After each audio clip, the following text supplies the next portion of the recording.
Ola, que tal, como están? Benvidos un día máis ao Faladoiro, que hoxe aparca o debate sobre as cuestións das que adoitamos falar nesta mesa para reunir a tres homes cos que queremos lembrar momentos fundamentais na historia de Santiago como capital de Galicia. Hai 30 anos, Compostela era recoñecida como sede das institucións autonómicas, pero o seu bautizo oficial como capital de Galicia chegaría 20 anos despois, no 2002, ca aprobación do Estatuto de Capitalidade. Naquele momento, houbo que vencer algunhas reticencias, sobre todo por parte dos veciños do norte, dos veciños da Coruña, pero hoxe ninguén dubida que ese é o papel que lle corresponde a Santiago por dereito e por historia. Connosco están hoxe na mesa do Faladoiro o alcalde de Compostela, Ángel Corrás. Que tal, alcalde?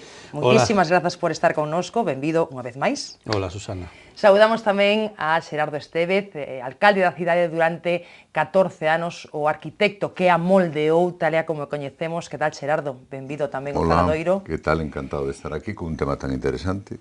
E quedará para moito, sí, seguro. Sí, quedará para algo. Saudamos tamén ao noso terceiro convidado, o historiador Fernando López Alsina, catedrático de Historia Medieval da Universidade de Compostela. Que tal, profesor Alsina? Benvido. Hola, Susana. Un placer, gracias. como sempre, telos por aquí. Bueno, dicía eu, para empezar, na presentación, que houbo que vencer algunha reticencia para que Compostela fora recoñecida como capital de Galicia. Están xa superadas esas reticencias que houbo en algún momento dende algunha cidade, dende algunha outra gran cidade de Galicia, ou aínda queda algún resquemor? A ver, que pensa o alcalde de Santiago? Bueno, creo que están superadas a medias, ¿no? A proba a temos frecuentemente cando se volva a cuestionar en algún ámbito pois o propio estatuto da capitalidade ou a cantidade que recibe Santiago precisamente por ese estatuto da capitalidade. En calquer caso, eu creo que son temas menores e que son temas que están imbricados noutras cuestións máis secundarias, como pode ser o asunto aeroportuario ou algúns outros temas de equipamento das cidades, pero en calquer caso, repito, de vez en cando sempre xurden algunhas chispas en esta materia. Bueno, logo volvemos sobre o tema dos localismos, pero me gustaría saber que opinan Xerardo e Fernando respecto destas reticencias das que eu falabra, sobre todo dende o norte, non? Tamén dende Vigo, pero quizáis máis dende a Coruña, non, Xerardo?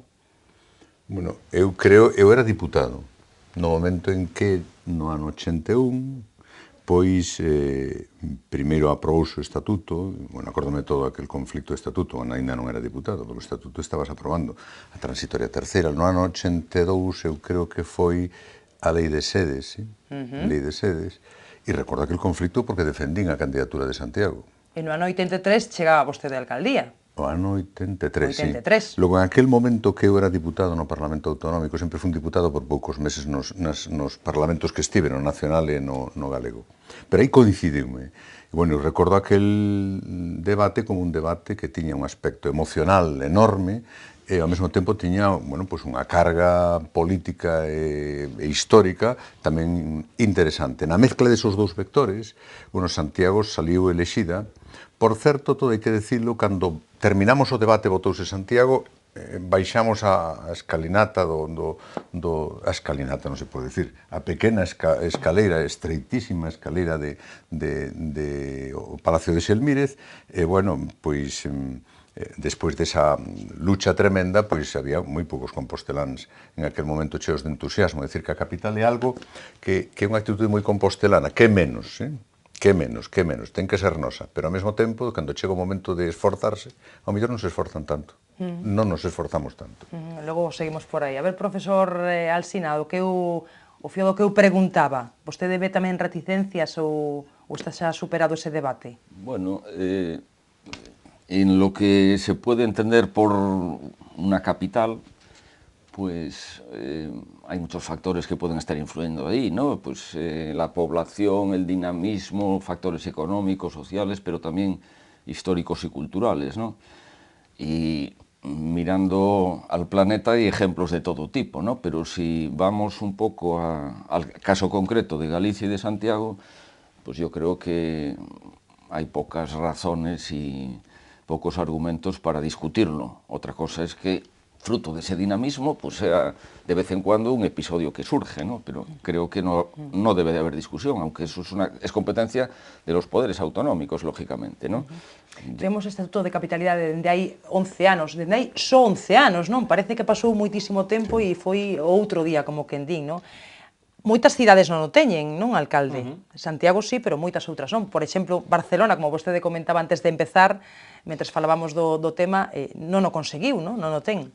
É certo que Barcelona ten unha lei de réximen especial que supón que tanto o Estado como a Comunidade Autónoma aporten nos seus orzamentos pois cantidades importantes precisamente polo referente en materia cultural, en materia, como lóxicamente no ámbito metropolitano de Barcelona, pero non solamente Barcelona, Santander non o tiña fai pouco, Logroño, Mérida, por exemplo, son poucas. A primeira foi Navarra no ano 97 e creo que a segunda foi Santiago de Compostela, por tanto, eso foi un recurso importante non solamente para a sede das institucións autonómicas ven desde o ano 82. A lei que regula o Estatuto da Capitalidade é do ano 2002, pero que pretendía precisamente o Estatuto de Capitalidade é que nos orzamentos da Comunidade Autónoma figurase unha cantidade específica para atender os gastos que supoñía a capitalidade de Compostela. É certo antes que non había, antes dese estatuto, digo. Non existía, pero repito que neste momento todavía son 5 as capitales que non teñen un estatuto específico de capitalidade. En Barcelona, por exemplo, é unha delas, non? Pero tamén é certo que Santander a estuvo demandando fai moito tempo. Eu creo que é fundamental ter ese estatuto, porque máis aló da aportación que supón eso, pois tamén define moitos roles novos que ten que ter a capitalidade como sede das institucións autonómicas. Eu, repasando a hemeroteca, lía unha frase que dicía, pois, creo que era no 2002 precisamente o que era entón alcalde da cidade, Xosé Sánchez Bugallo, hoxe deputado socialista no Parlamento Galego, dicía o estatuto é unha serie de perchas sobre as que iremos colocando traxes. Eu non sei se creen que se foron colocando os traxes que se tiñan que colocar ou quedan pasos por dar. Que pensan? A pregunta... Eu creo que... No básico sí, supoño, non? A lei que regula, desde logo, a capitalidade de Galicia, como decía, sumou a unha, digamos, dinámica tradicional da cidade, como pode ser, singularidade monumental, como pode ser cidade universitaria, como pode ser meta dun camiño, outros papeles, outros retos, por exemplo, centro de decisión de Galicia, por exemplo, tamén Centro Neurálxico de Comunicacións de Galicia, e logo tamén novos recursos na universidade, e eu diría algo máis, tamén actividades no terreno económico novas, en función da capitalidade, en función das administracións, e tamén en materia de cultura e turismo. Eso é fundamental. E logo a dotación de equipamentos que eso supuxo. Xerardo, concorda vostede co alcalde? Non concordo tanto, non. Eu teño unha visión distinta, é dicir, eu creo que cando se propuña o Estatuto de Capitalidade, que, bueno, empezará a propoñerse tempo o primeiro Estatuto de Capitalidade que tuvo Santiago foi o Consorcio. Sin lugar a dudas. Non o esquezamos, sí. Non o esquezamos, non. As cifras cantan. As cifras de o diñeiro invertido polo Consorcio, os recursos do Consorcio, os recursos de capitalidade, multiplicarse por 20, por 30, por 40, que queiramos. Foi o primeiro Estatuto de Capitalidade na medida en que aquelas competencias que podía ter a Administración do Estado, a Administración Autonómica, compartíanse efectivamente mediante un órgano executivo que se chamaba o Consorcio. Polo tanto, o Estatuto de Capitalidade non só un tema de recursos. Bueno, dan diñeiro, xa está, non. É un tema de compartir responsabilidades e competencias, un principio de subsidiariedade. É dicir, bueno, todo aquilo que podemos facer nós e podemos facer conxuntamente entre as tres administracións, fagámolo. E esa sí que é unha experiencia de cogoberno realmente interesante. Porque as decisións son unánimes, son por unanimidade. E está representado o goberno municipal e a oposición municipal. E, por exemplo, que ten que ver ou que tería que ver con un consorcio da Real Filarmonía. Pois non tanto, pero en cambio fíxose. É dicir, que a concertación das administracións como punto fundamental para ser capital parte do Real Patronato e do Consorcio, eu creo. E o Estatuto de Capitalidade é un paso máis. Profesor Alsina, que a xente creo que está de acordo, non? Sí. Sí, aunque estos desarrollos son tan contemporáneos para mí, pero qué duda cabe que que la institucionalización de estos conciertos le da contenido a la capitalidad, lógicamente, ¿no? Sí. Queda... Eu creo que, efectivamente, ten razón Xerardo, pero é certo que, en certa medida, o feito de designar a Santiago como capital de Galicia ten moito que ver a existencia xa do Real Patronato, que efectivamente figuraba dunha maneira casi virtual hasta a súa refundación no ano 91, pero con Franco era un... Por suposto que era non era nada, un ente... decir, aquelo non se reunía nunca, pero bueno. Pero eu creo que eso se tivo en conta a hora tamén de fixar a sede da capitalidade de Galicia, e a partir de aí se crea un brazo executor das directrices do Real Patronato, como era o Consorcio de Santiago. Por eso eu decía que a dotación de equipamentos, a dotación de infraestructuras xurde precisamente a través do Consorcio de Santiago, todo o que temos agora en materia cultural, en materia de infraestructuras, como periférico e todo, xurde no Consorcio de Santiago, pero é certo que aí é a expresión clara da vontade das tres administracións de potenciar a capitalidade de Compostela. En iso da capitalidade, que papel tivo o presidente Fraga? Bueno, eu diría todos os presidentes, porque... Non en particular el, claro, digo, porque Fernando se recoñecía en moito... que momento, bueno, empezamos a falar de historia, é dicir, en que momento? É dicir, a historia, bueno, podemos xustificar a presencia institucional, espiritual, religiosa de Santiago, donde queiramos, desde o século IX. Pero eu gustaríame marcar o principio da historia no inicio da democracia, é dicir, cando realmente poñemos todos os alicerces, pero saco tamén a palestra o momento da presidencia, sin ningún tipo de recurso, de Fernández Albor, ao principio de todo. Claro, en aquel momento estábase debatendo na cidade, creo que aspectos moi importantes en relación coa ubicación primeiras das primeiras SES. Concretamente, pois, poñamos, por exemplo, vivín ese debate no Concello de Santiago, bueno, o Palacio de Raxoi. Acórdome deso perfectamente. Todo para a autonomía, que é o que querían algúns da autonomía, ou mitad. Tema realmente interesante. Nós tiñamos que emigrar para outro sitio. Segundo, hostal dos Reis Católicos. Había quen defendía que, nada, hostal para fora e toda aquela administración. O propio sede do Parlamento, donde algúns opuñamos a que o Instituto Público da categoría de Orsalía de Castro marchara e buscamos outra instalación. É dicir, que o inicio da autonomía foi evidentemente tuvo o seu punto polémico e interesante, non? Por iso falo tamén de Fernández Albor, pero vou seguir falando dos demais. Fálame de Albor, eu preguntaba por Fraga, pero tamén Albor, por suposto, que non o quería esquecer. O profesor Alsina, non sei se lembra tamén ese momento no que se debatía onde situar as sedes das institucións, non? No, yo, al hilo de lo que estaban comentando, se me ocurría el tema que yo creo que encaja, la capitalidad europea de la cultura, porque hablamos de la concertación de administraciones, pero quizás sea el futuro, a lo mejor, la concertación, digamos, de Europa en relación con Santiago, que ahí sí que tenemos una batalla, yo creo que ganada, ¿no?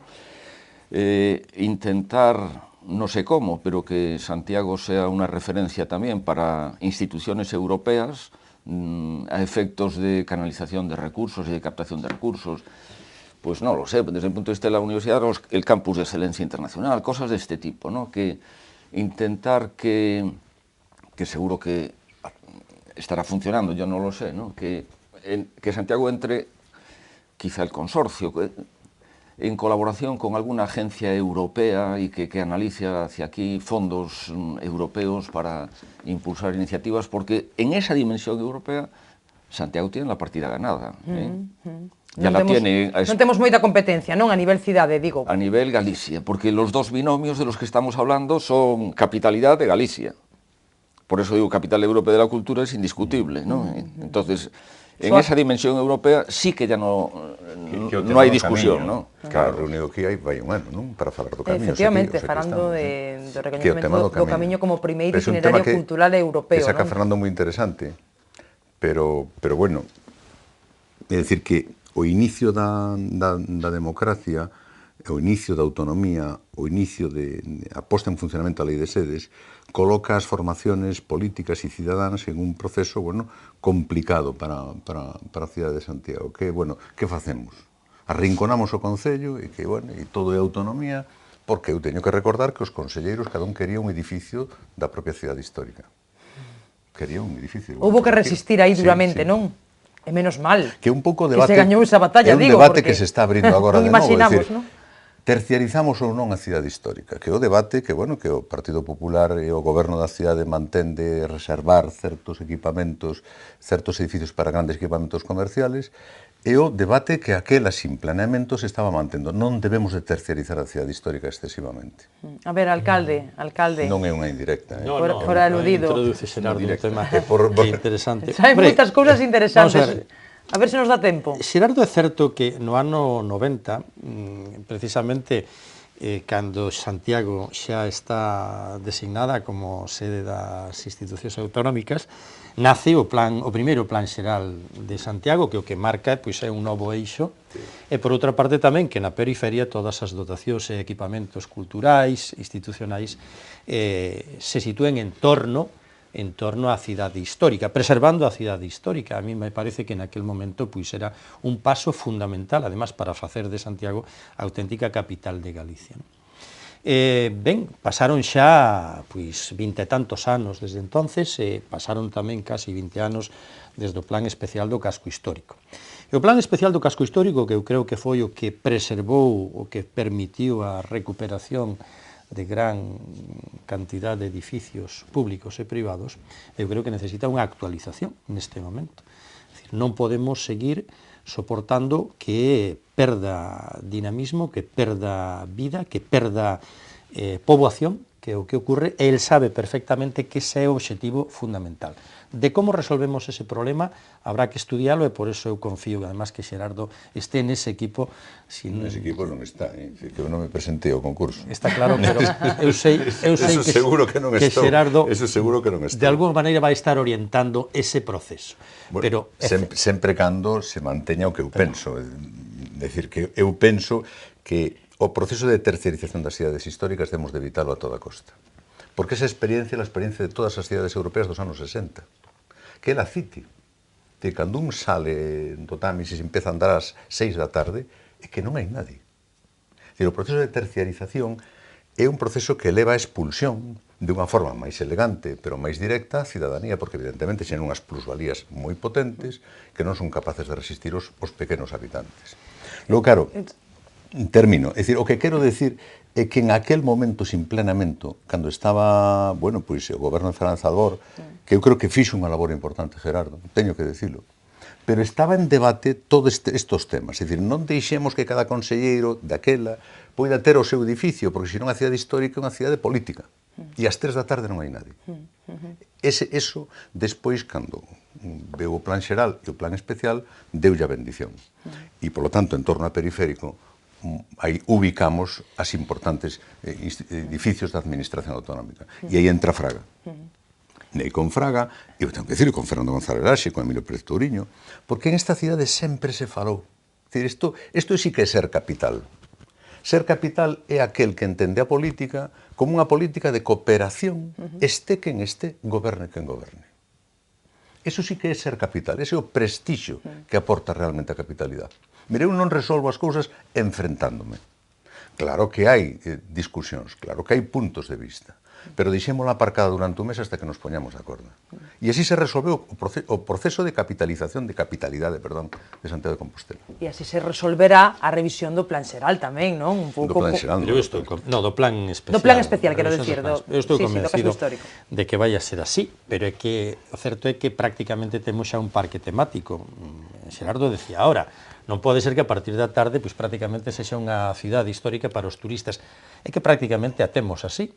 Gran cantidad dos edificios do casco histórico son edificios públicos da Universidade, da Xunta de Galicia, ou edificios institucionais da Iglesia. En fin, non hai vida no casco histórico. E o comercio tamén é certo que se foi perdendo progresivamente.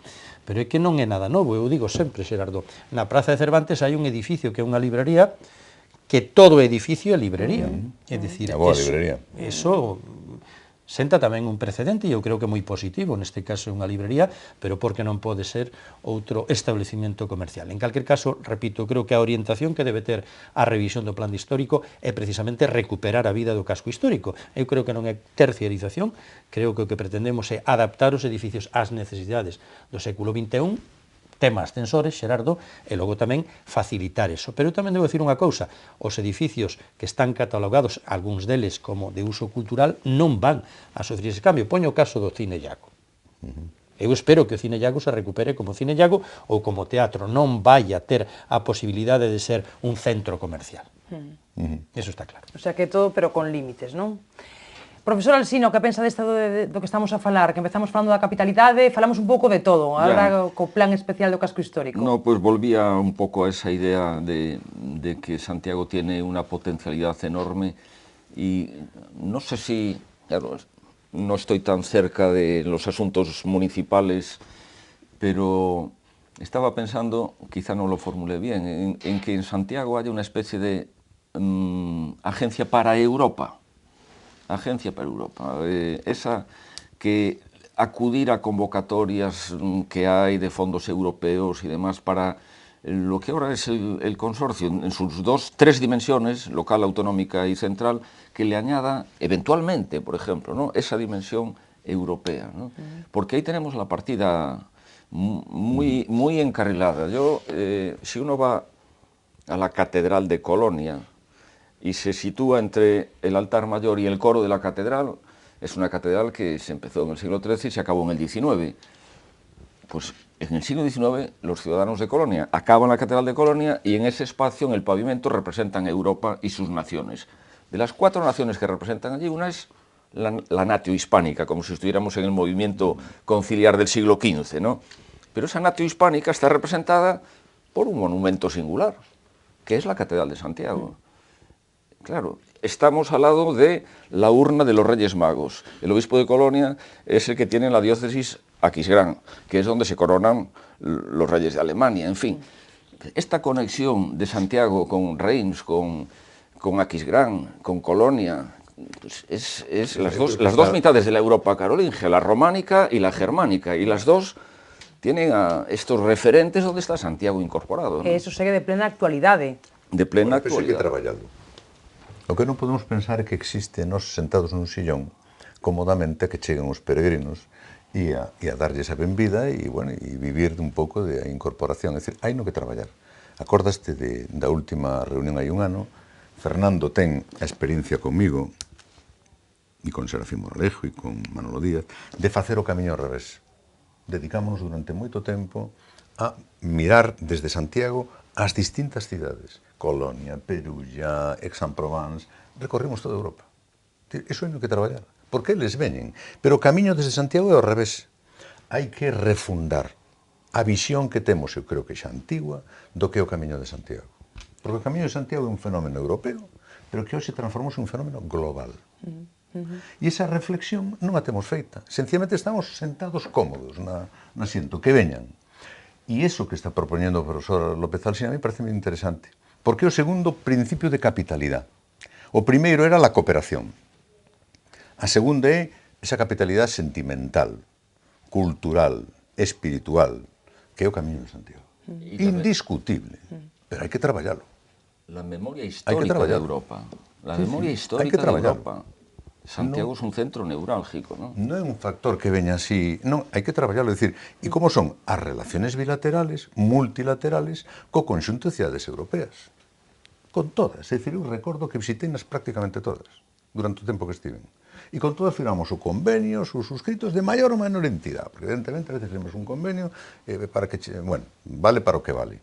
Pero que sí é verdad que ese volver ás cidades quer decir de que volven non somente os políticos, volven os xóvenes, volven os terceira idade, volven os que señan, que logo veñen a Santiago cunha maior información.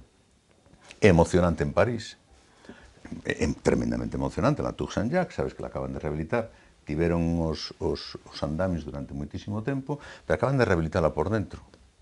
E a primeira exposición que se monta é sobre o Camiño de Santiago. Isto, como non estamos ali metidos?